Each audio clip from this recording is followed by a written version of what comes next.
بسم اللہ الرحمن الرحیم۔ السلام علیکم۔ عمیر بن وہب خود تو میدان بدر سے جان بچا کر واپس لوٹ آئے، لیکن ان کے بیٹے کو مسلمانوں نے گرفتار کر لیا۔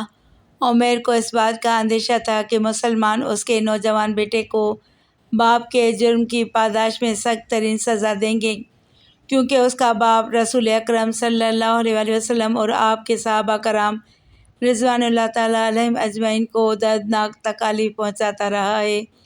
ایک دن صبح کے وقت عمیر مسجد الحرام میں طواف کعبہ اور بتان حرم سے برکت حاصل کرنے کے لیے آیا۔ وہاں کیا دیکھتا ہے کہ صفوان بن امیہ حاتم کے ایک جانب بیٹھا ہوا ہے۔ اس کے پاس آ کر کہنے لگا، آقائے قریش صبح بخیر۔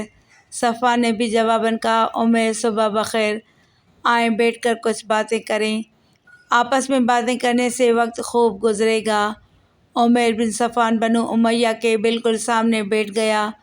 دونوں آپس میں معرکہ بدر اور اس میں ہونے والے عظیم نقصانات یاد کرنے لگے اور ان قیدیوں کے نام شمار کرنے لگے جنہیں مجاہدین اسلام نے گرفتار کر لیا تھا، اور وہ سرداران قریش کو یاد کر کے آنسو بہانے لگے جن کی گردنیں مسلمانوں کی تلواروں نے اڑا دی تھیں اور قلیب کنویں میں ان کی لاشوں کو پھینک دیا گیا تھا۔ صفوان بن امیہ نے ایک لمبی سانس لی اور کہا، بخدا اب ان کے بعد زندہ رہنے میں کوئی مزہ نہیں۔ عمیر نے کہا، بخدا آپ نے بالکل سچ کہا۔ پھر تھوڑی دیر خاموش رہا، پھر کہنے لگا، رب کعبہ کی قسم، اگر میں مقروض اور عیالدار نہ ہوتا تو محمد صلی اللہ علیہ وسلم کو معاذ اللہ ابھی جا کر قتل کر دیتا۔ پھر آہستہ سے کہنے لگا، میرا بیٹا چونکہ ان کے قبضے میں ہے، اس لیے میرا وہاں جانا چندہ شبہات پیدا نہیں کرے گا، کیونکہ قیدیوں کے ورثاء کی مدینہ منورہ میں آمد و رفت کا سلسلہ جاری ہے۔ صفوان بن امیہ نے عمیر بن وہب کی اس بات کو غنیمت سمجھا اور سوچا کہ یہ موقع ہاتھ سے نہ جانے دیا جائے۔ اس کی طرف ہمتاً متوجہ ہو کر کہنے لگا، عمیر تم اس بات کی پرواہ نہ کرو، تیرا جتنا بھی قرض ہے میں خود ادا کروں گا۔ میں تیرے اہل و عیال کی ذمہ داری بھی قبول کرتا ہوں۔ میرے پاس اتنا وافر مال ہے جس سے ان کی زندگی خوشگوار گزرے گی۔ یہ پیشکش سن کر عمیر بولے، اس بات کو صیغہ راز میں رکھیں اور کسی کو نہ بتائیں۔ صفوان نے کہا، تم بھی یہ بات کسی کو نہ بتانا۔ عمیر بن وہب جب مسجد الحرام سے اٹھا تو اس وقت حضرت محمد صلی اللہ علیہ وسلم کے خلاف غیظ و غضب کی آگ اس کے سینے میں شعلہ فگن تھی۔ اپنے اس ارادے کی تکمیل کے لیے اس نے تیاری شروع کر دی۔ اس سفر میں اسے قطعاً اس بات کا اندیشہ نہ تھا کہ کوئی اس پر شک و شبہ کرے گا، کیونکہ اسیران قریش کے ورثاء فدیہ دینے کی غرض سے مدینہ منورہ جا رہے تھے۔ عمیر بن وہب نے آ کر بیوی کو حکم دیا کہ میری تلوار تیز کرو اور اسے زہر میں بجھا دو۔ پھر اپنی سواری طلب کی تو اسے تیار کر کے ان کے سامنے لایا گیا۔ یہ سوار ہو کر اپنے مشن کی تکمیل کے لیے غیظ و غضب کا طوفان اپنے سینے میں چھپائے ہوئے مدینہ کی طرف چل پڑا۔ عمیر بن وہب نے مدینہ منورہ پہنچ کر رسول اکرم صلی اللہ علیہ وسلم کی تلاش شروع کر دی۔ بالآخر مسجد نبوی کے قریب اپنی سواری سے اترا اور مسجد کی طرف چل دیا۔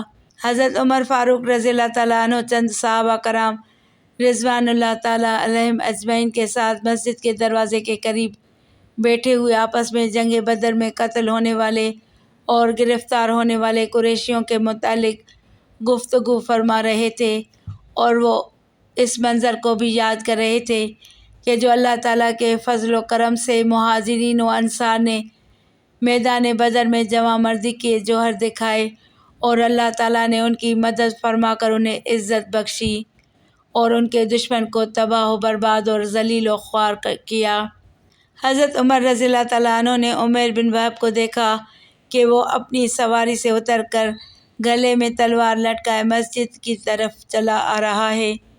یہ گھبرا کر اٹھے اور فرمایا، ارے یہ کمینہ دشمن خدا عمیر بن وہب ہے، اللہ کی قسم یہ کسی برے ارادے سے آیا ہے، اسی نے مکہ میں مشرکین کو ہمارے خلاف بھڑکایا تھا، بدر سے پہلے یہ ہمارے خلاف جاسوسی کرتا رہا ہے، پھر اپنے ساتھیوں سے فرمایا فوراً اٹھو اور رسول اللہ صلی اللہ علیہ وآلہ وسلم کے ارد گرد گھیرا بنا لو اور ہوشیار رہو کہ کہیں یہ مکار دھوکہ نہ دے جائے۔ یہ کہہ کر حضرت عمر رضی اللہ تعالیٰ عنہ فوراً نبی کریم صلی اللہ علیہ وآلہ وسلم کے پاس پہنچے اور عرض کی یا رسول اللہ صلی اللہ علیہ وآلہ وسلم، یہ دشمن خدا عمیر بن وہب گلے میں تلوار لٹکائے آپ کی طرف آ رہا ہے۔ میرے خیال میں اس کا ارادہ اچھا نہیں، یہ کسی شرارت کی غرض سے آیا ہے۔ نبی کریم صلی اللہ علیہ وآلہ وسلم نے فرمایا اسے میرے پاس لے آؤ۔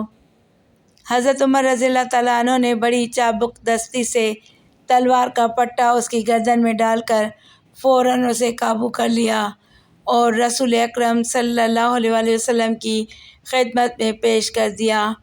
نبی اکرم صلی اللہ علیہ وآلہ وسلم نے جب اسے اس حالت میں دیکھا تو حضرت عمر رضی اللہ تعالیٰ عنہ سے فرمایا کہ اسے چھوڑ دو، تو انہوں نے چھوڑ دیا۔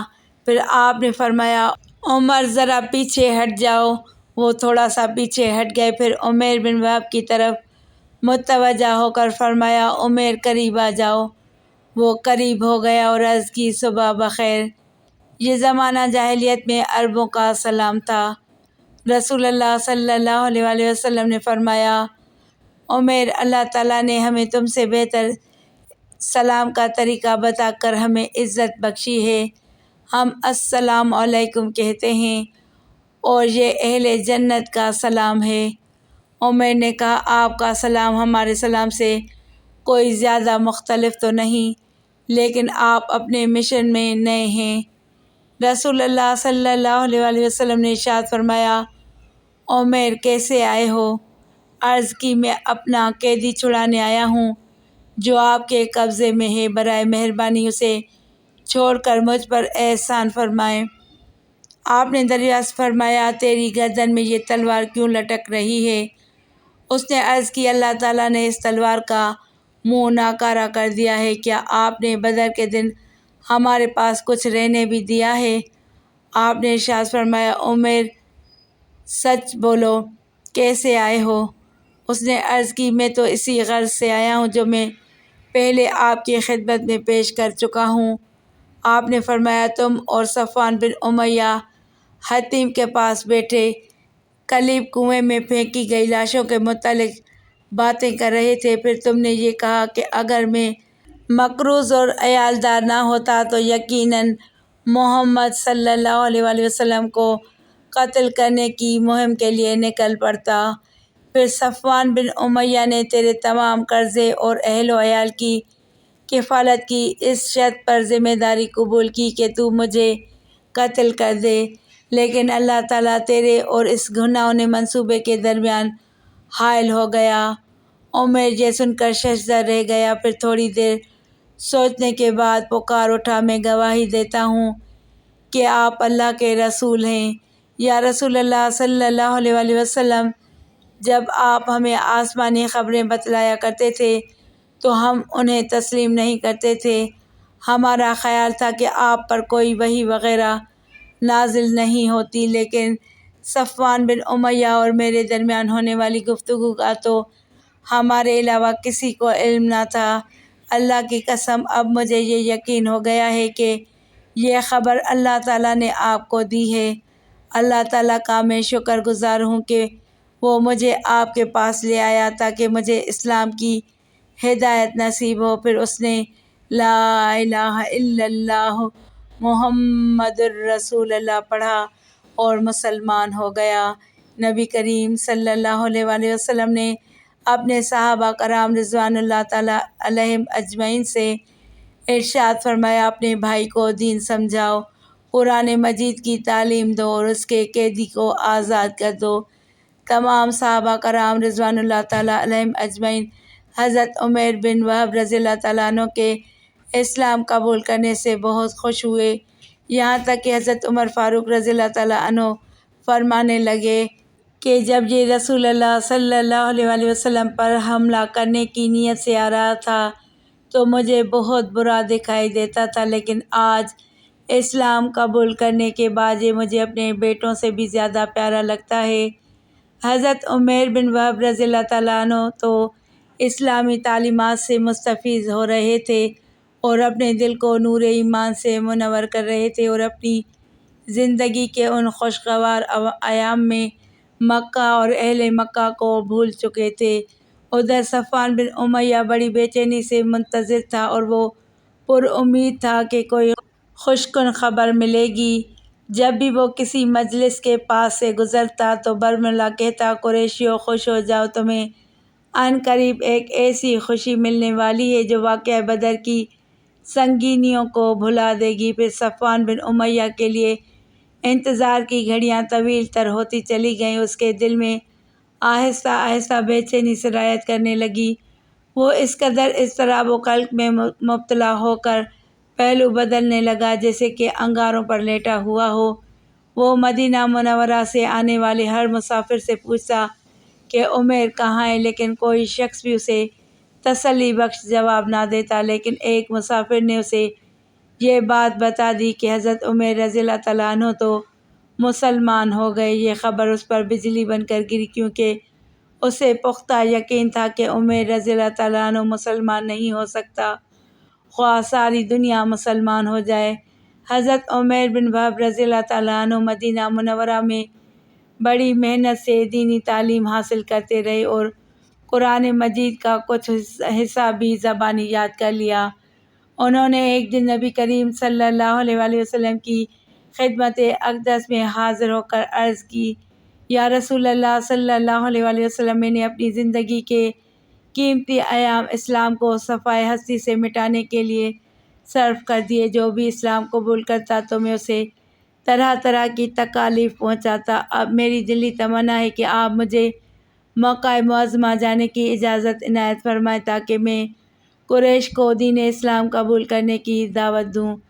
اگر وہ میری بات تسلیم کر لیں تو بہتر، ورنہ میں انہیں اسی طرح دردناک اذیت دوں گا جس طرح کہ آپ کے صحابہ کرام رضوان اللہ تعالیٰ علیہم اجمعین کو اذیت دیا کرتا تھا۔ رسول اللہ صلی اللہ علیہ وآلہ وسلم نے اجازت دے دی۔ آپ اپنے دل میں بڑے ارمان لے کر مکہ معظمہ پہنچے اور سیدھے صفوان بن امیہ کے گھر تشریف لائے اور ارشاد فرمایا، اے صفوان، تم ایک دانش مند سردار ہو، بھلا یہ تو بتاؤ کہ جن پتھر کے بتوں کی تم پوجا کرتے ہو اور ان کے نام پر قربانی دیتے ہو، کیا تمہاری عقل تسلیم کرتی ہے کہ یہ تمہیں کوئی نفع یا نقصان پہنچا سکتے ہیں؟ سن لو، میں اس بات کا اقرار کرتا ہوں کہ اللہ تعالیٰ کے سوا کوئی عبادت کے لائق نہیں، اور حضرت محمد صلی اللہ علیہ وآلہ وسلم اللہ تعالیٰ کے رسول ہیں۔ حضرت عمیر بن وہب رضی اللہ تعالیٰ عنہ بڑی جان فشانی سے اہل مکہ کو دین کی دعوت دینے کے لیے دن رات مصروف ہو گئے۔ بہت سے لوگوں نے ان سے متاثر ہو کر اسلام قبول کر لیا۔ اللہ رب العزت حضرت عمیر بن وہب رضی اللہ تعالیٰ عنہ کو اجر جزیل عطا فرمائے اور ان کے مرکز پر مسلسل اپنی رحمت نازل فرمائے، آمین یا رب العالمین۔